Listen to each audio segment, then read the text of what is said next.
Le soleil ne s'est pas encore levé, mais les tambours du Sahel résonnent déjà annonçant un moment crucial. En seulement 5 jours, la tension entre le Burkina Faso et le Togo a atteint un point de rupture, tandis que Paris laissait échapper un avertissement à peine voilé. Ibrahim Traoré, le capitaine du Burkina Faso, se retrouve une fois de plus à un carrefour stratégique. Les enjeux sont élevés et chaque mouvement pourrait être fatal. Dans ce climat tendu, le silence du Togo cache-t-il une menace plus profonde, une nouvelle crise prête à éclater? L'affaire est désormais sur le point d'exploser. Le Burkina Faso exige, sans détour, l'extradition de Paul-Henri Damiba, un ancien officier du pays, accusé d'avoir orchestré une tentative d'assassinat contre Ibrahim Traoré et 19 autres officiers. Mais le Togo, où Damiba se cache, reste silencieux entre prudence diplomatique et calcul stratégique.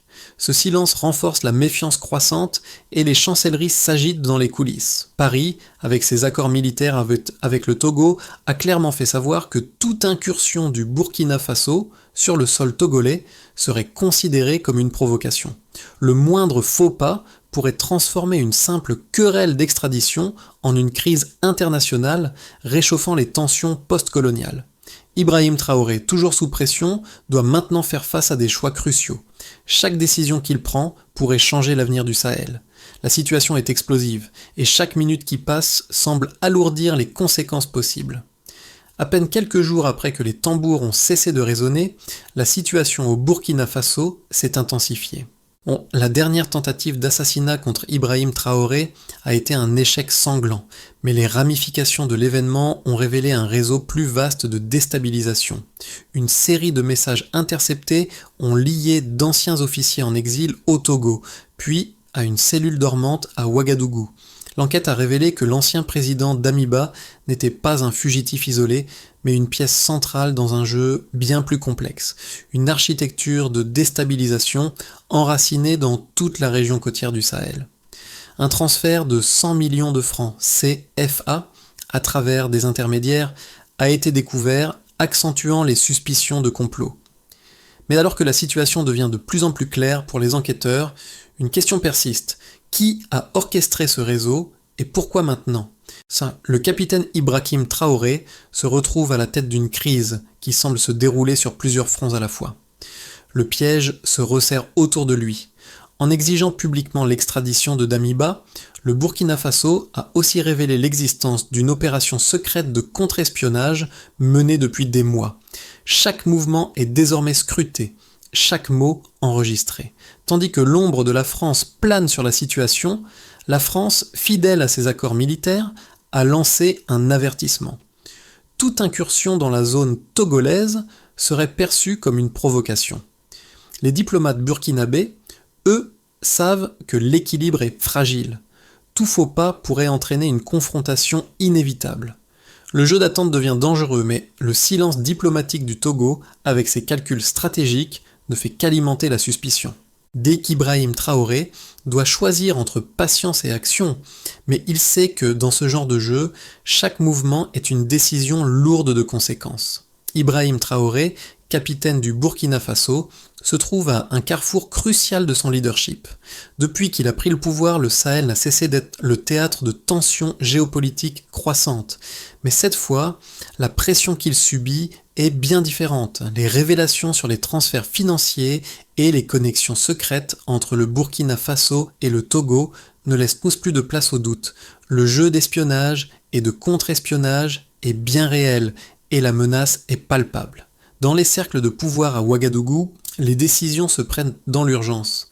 Chaque membre de l'état-major militaire est pleinement conscient des risques. Il n'est plus question de gérer des crises internes uniquement, mais d'affronter un réseau externe puissamment tissé avec l'objectif de déstabiliser le pays. Ibrahim Traoré, homme de principe, n'a pas l'intention de reculer, mais il doit aussi naviguer dans un monde où chaque mouvement pourrait déclencher une guerre ouverte. Derrière les portes closes de la présidence, les discussions sont tendues. La crainte d'une escalade militaire avec la France, allié stratégique du Togo, se fait sentir. Le silence diplomatique du Togo ne fait qu'amplifier la pression, mais Traoré, fidèle à son engagement envers son peuple, refuse de laisser la situation déraper. En son sein, La voix de ses conseillers se fait entendre. Il faut éviter à tout prix une confrontation militaire directe, mais il doit aussi faire entendre la voix du Burkina Faso sur la scène internationale. Traoré, plus que jamais, est un homme qui doit jongler avec des intérêts contradictoires tout en cherchant une issue. Les tensions entre le Burkina Faso et le Togo atteignent un point critique, alors que la situation s'intensifie chaque jour. Le 1er août, la diplomatie burkinabé a rendu publique son exigence d'extradition de Paul-Henri Damiba, un ancien leader militaire en fuite, responsable de plusieurs complots visant Ibrahim Traoré. Le gouvernement de Ouagadougou a présenté une preuve décisive, un transfert de 100 millions de francs CFA effectué à travers des sociétés écrans ivoiriennes.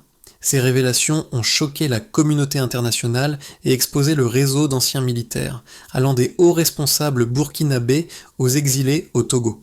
Au même moment, le Togo, sous le régime du président Faure Gnassingbé, s'est muré dans un silence inquiétant.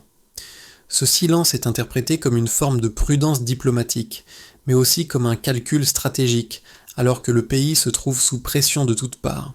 Derrière les portes closes, des discussions secrètes s'intensifient avec des conseillers militaires, Ibitiklamt, et des diplomates togolais qui évaluent les risques d'une escalade. Paris, de son côté, invoque ses accords de défense bilatéraux avec le Togo et avertit qu'une intervention burkinabé serait perçue comme une violation des frontières, justifiant une réaction militaire.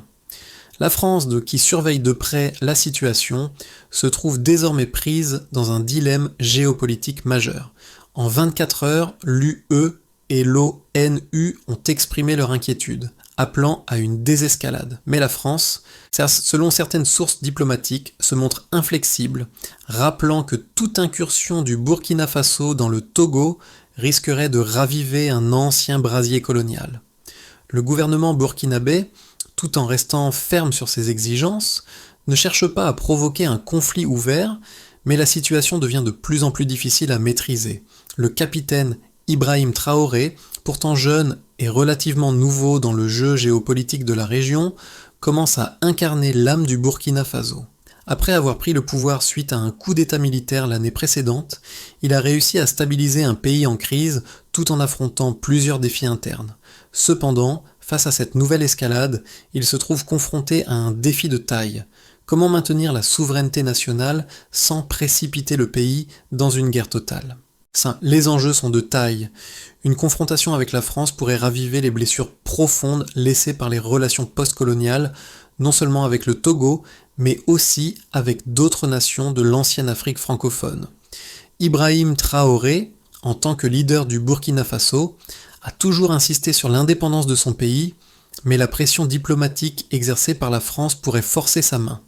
Si une guerre devait éclater, elle n'impliquerait pas seulement le Burkina Faso et le Togo, mais toute la région du Sahel, avec des implications pour les relations internationales et les politiques de sécurité régionale. Cependant, Traoré a toujours prôné une stratégie de retenue, préférant la diplomatie à la confrontation militaire. Le gouvernement burkinabé cherche à multiplier les canaux diplomatiques pour faire entendre sa voix sur la scène internationale, mais la question demeure. Jusqu'où pourra-t-il aller avant de franchir la ligne rouge et d'engager une confrontation directe avec la France et le Togo ? Le fil du couteau sur lequel marche Ibrahim Traoré devient de plus en plus tendu, avec des alliés comme le Mali et le Niger qui, bien que solidaires, attendent de voir comment les choses évolueront.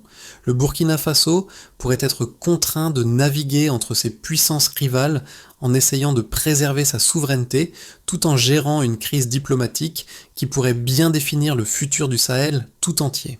Les informations recueillies par les services de renseignement burkinabés ont permis de tracer une série de transferts financiers révélateurs qui ont donné un éclairage inédit sur l'ampleur du complot visant Ibrahim Traoré. Le montant de 100 millions de francs CFA a été transféré en plusieurs étapes à travers des sociétés écrans opérant en Côte d'Ivoire.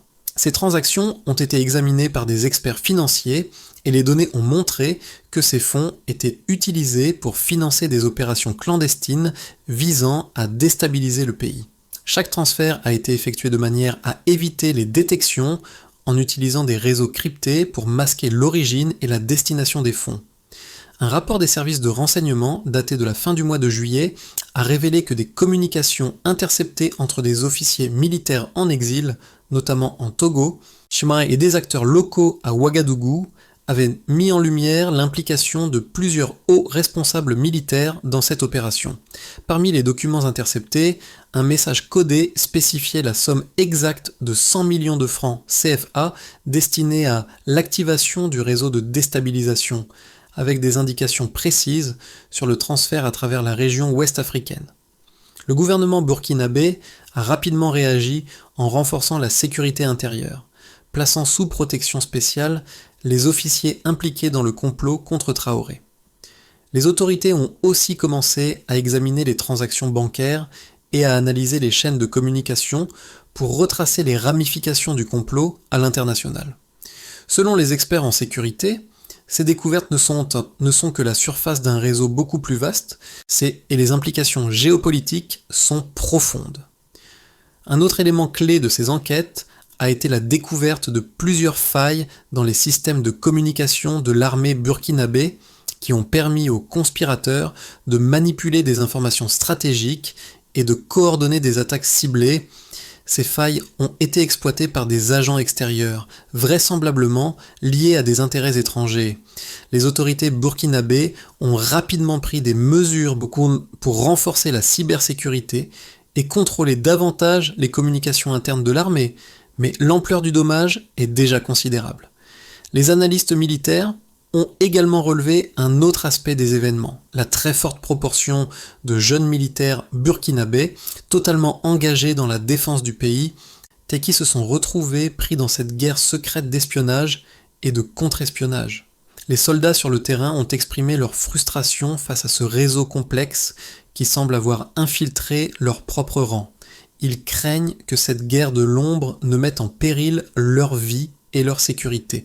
Les données provenant des satellites de surveillance, mises en commun avec les informations issues du renseignement humain, HUM-INT, ont également permis de détecter une augmentation significative des mouvements militaires le long des frontières, notamment avec le Togo.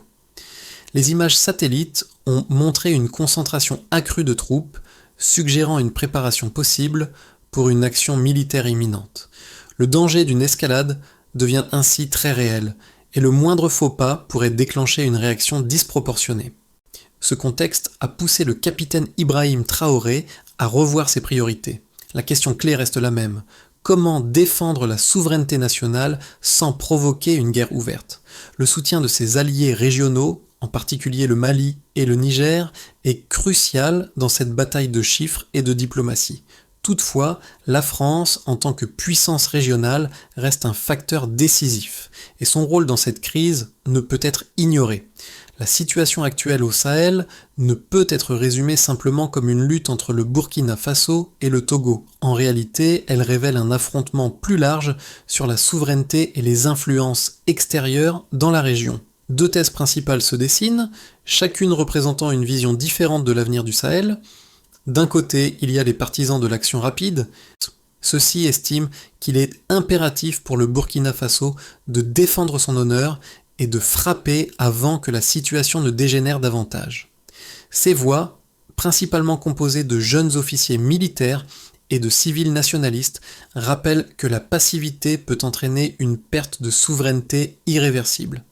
Si le Togo, sous couvert de neutralité, abrite un homme aussi dangereux que Paul-Henri Damiba, alors il est légitime d'agir pour préserver la stabilité du Burkina Faso.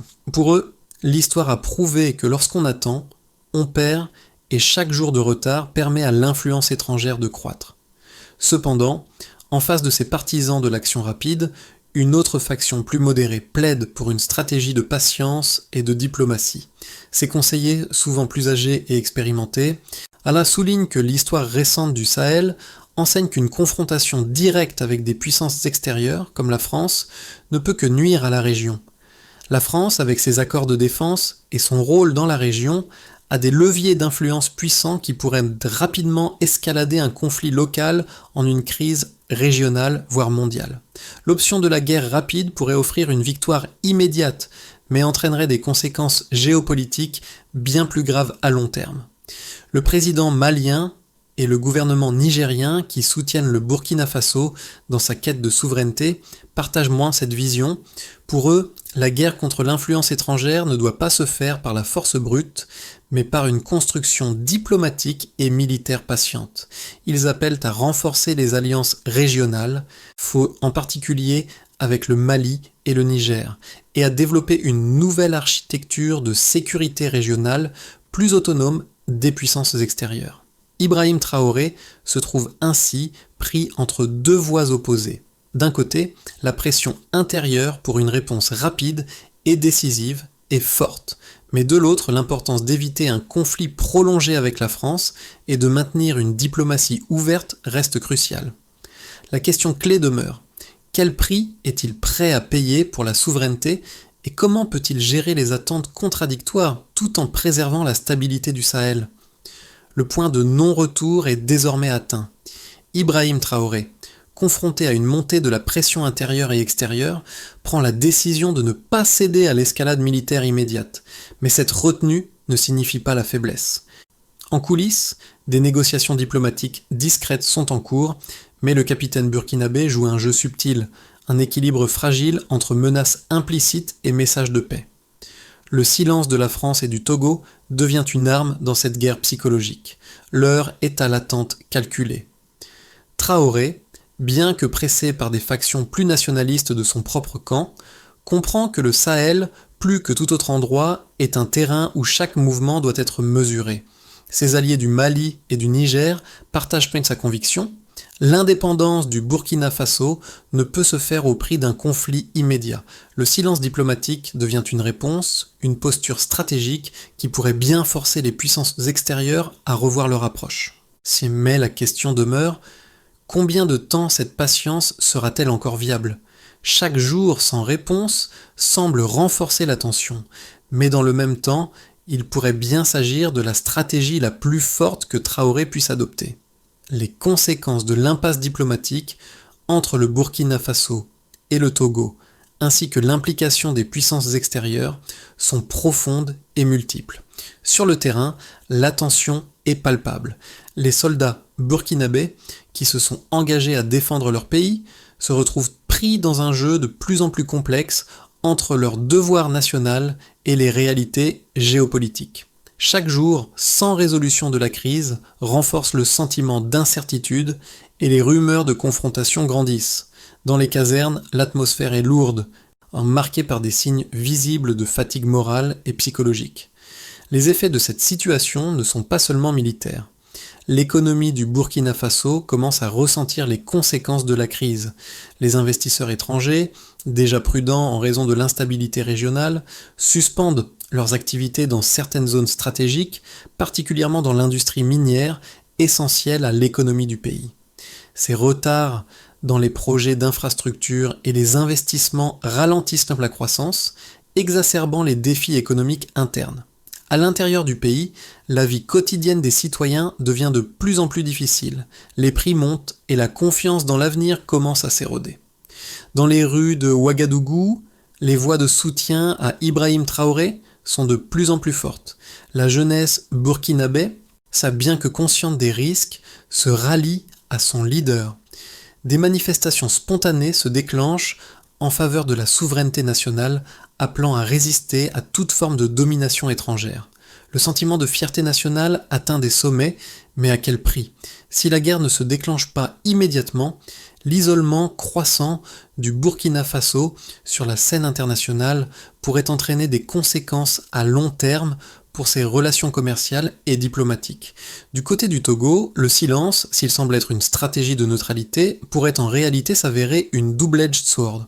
D'une part, il permet au gouvernement togolais de se tenir à l'écart des hostilités, mais d'autre part, ce silence alimente les suspicions de l'opinion publique internationale, notamment en Afrique de l'Ouest. Les observateurs sont divisés. Certains estiment que le Togo joue sa carte de façon pragmatique, cherchant à ne pas prendre position dans une crise qui dépasse ses capacités, tandis que d'autres y voient une complicité tacite dans la déstabilisation de la région. Les puissances extérieures, en particulier la France, continue de surveiller la situation de près. Les relations tendues entre la France et les pays du Sahel ne sont pas nouvelles, mais cette crise pourrait bien devenir le point tournant qui redéfinit la politique régionale.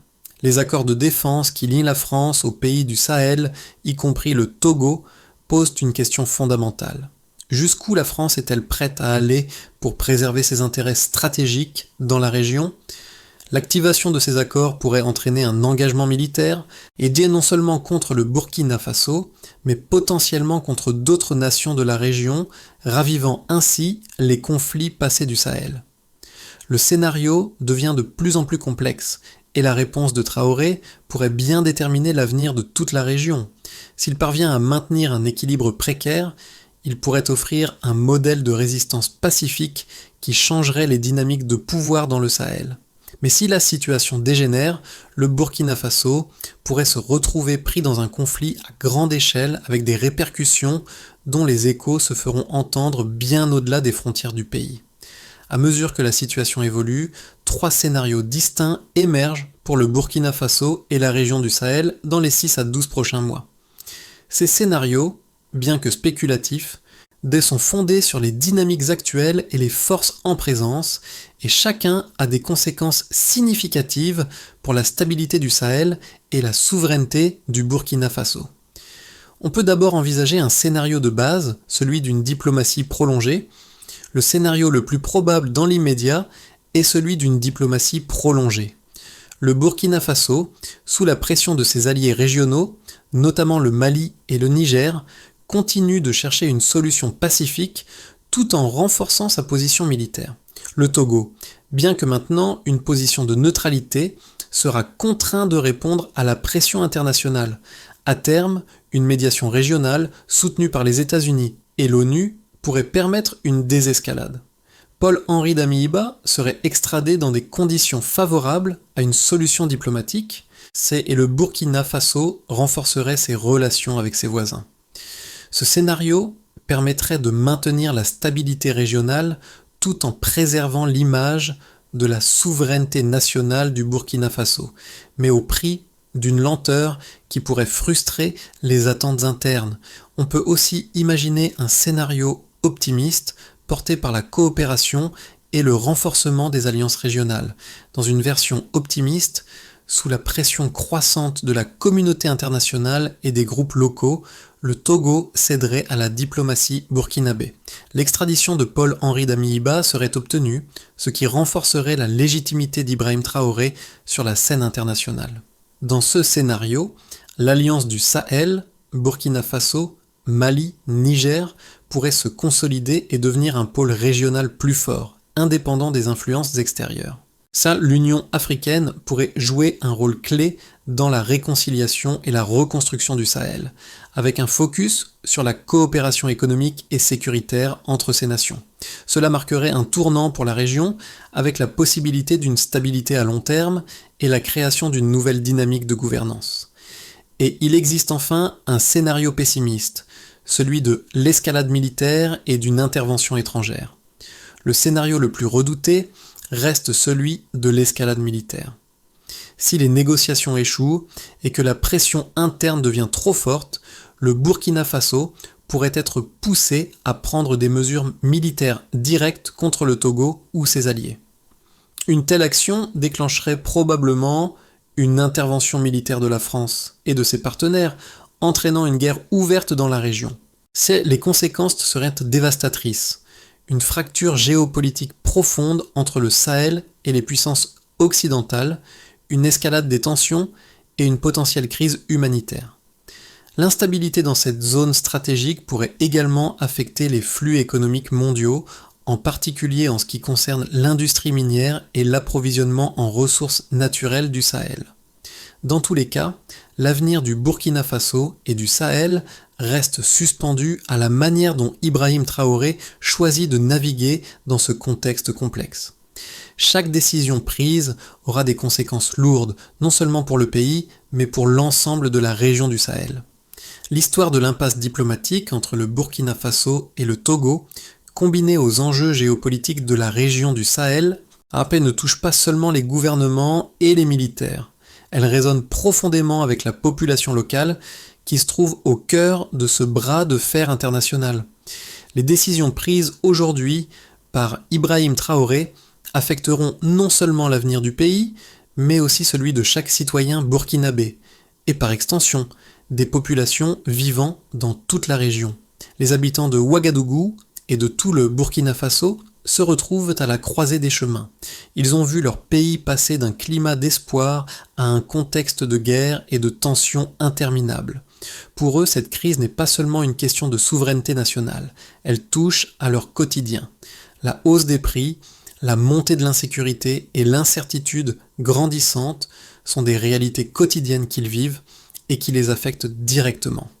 Mais dans cette tourmente, un sentiment de solidarité et d'unité se développe. Les jeunes, qui sont les plus vulnérables face à la situation, trouvent des moyens pour manifester leur soutien au capitaine Traoré, que ce soit dans les rues ou à travers les réseaux sociaux. Leur voix est forte, mais leur avenir semble incertain. Il est essentiel de comprendre que chaque action, chaque décision prise dans cette crise a un impact direct sur les vies des citoyens. Si la diplomatie échoue, c'est le peuple qui souffrira. Mais si une solution de compromis est trouvée, la nation pourrait trouver la stabilité et la prospérité qu'elle recherche désespérément.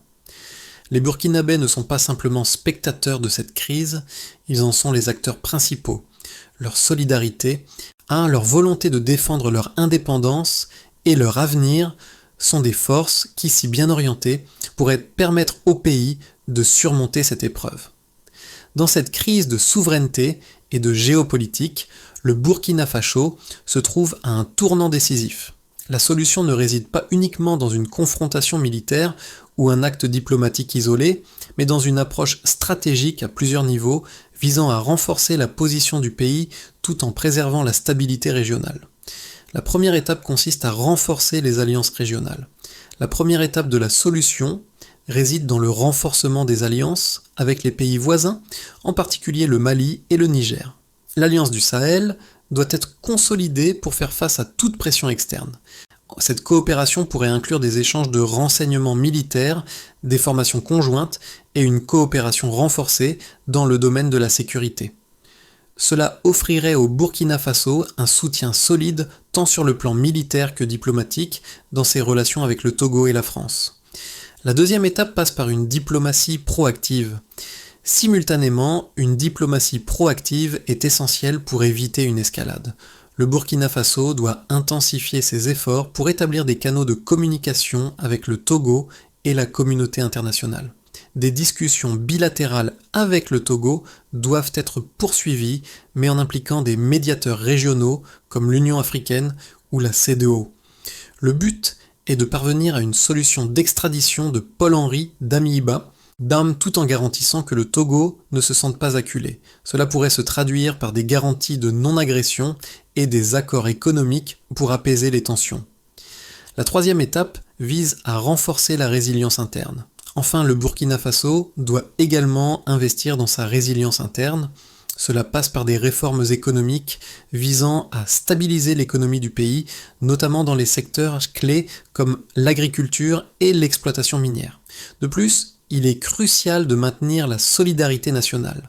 La population burkinabé doit être impliquée dans le processus de paix et de reconstruction afin de garantir un avenir prospère même face aux défis externes. En suivant ce plan en plusieurs étapes, le Burkina Faso pourrait éviter une guerre ouverte et renforcer sa position sur la scène internationale, et c'est tout en préservant son indépendance et sa stabilité à long terme. Au cœur de cette crise, Ibrahim Traoré incarne plus qu'un simple dirigeant. Il devient le symbole d'une génération qui lutte pour redéfinir sa place dans un monde où les anciennes puissances coloniales cherchent encore à imposer leur influence. En dépit des pressions externes et internes, il a fait le choix de résister, de maintenir une position de dignité et de patience. Ce choix, loin d'être une simple posture politique, devient un engagement envers son peuple, envers un avenir où le Burkina Faso pourrait enfin respirer sans les chaînes du passé. La route à suivre est incertaine, mais les sacrifices des Burkinabés, Leur volonté inébranlable de défendre leur indépendance doivent guider chaque décision. Cette crise est bien plus qu'un affrontement géopolitique. Elle représente la quête d'une nation pour son honneur et sa souveraineté. Ibrahim Traoré, en naviguant avec sagesse et fermeté, pourrait bien offrir à son pays un chemin vers la paix durable, où la résilience du peuple burkinabé serait le véritable moteur du changement. En fin de compte, la victoire ne réside peut-être pas dans une bataille gagnée, mais dans la force tranquille d'un peuple qui choisit de continuer avec courage et dignité, même face à l'adversité la plus féroce. Le Sahel, et plus particulièrement le Burkina Faso, se trouve à un moment charnière de son histoire. Les choix qui se feront dans les mois à venir ne détermineront pas seulement l'avenir du pays, mais aussi celui de toute la région. Ibrahim Traoré a déjà montré qu'il est un homme de principe, mais l'avenir dépendra de la capacité du peuple burkinabé à se mobiliser autour de lui et à soutenir une vision commune de souveraineté et de paix. Les défis sont nombreux, mais chaque individu, chaque voix, chaque action compte. Le Burkina Faso, à travers ses jeunes, ses soldats, ses citoyens, doit se tenir ensemble dans une solidarité renforcée. Ce n'est pas simplement une question de politique. Il s'agit de défendre l'héritage d'un pays qui veut avancer sans dépendre de forces extérieures. Le futur du Sahel est entre les mains de ceux qui croient en la force de la paix durable et de l'unité régionale. L'appel est lancé à tous ceux qui veulent voir une Afrique plus forte, plus unie et plus indépendante. À vous de jouer, car chaque geste, chaque pensée, chaque soutien compte dans cette quête pour un avenir meilleur.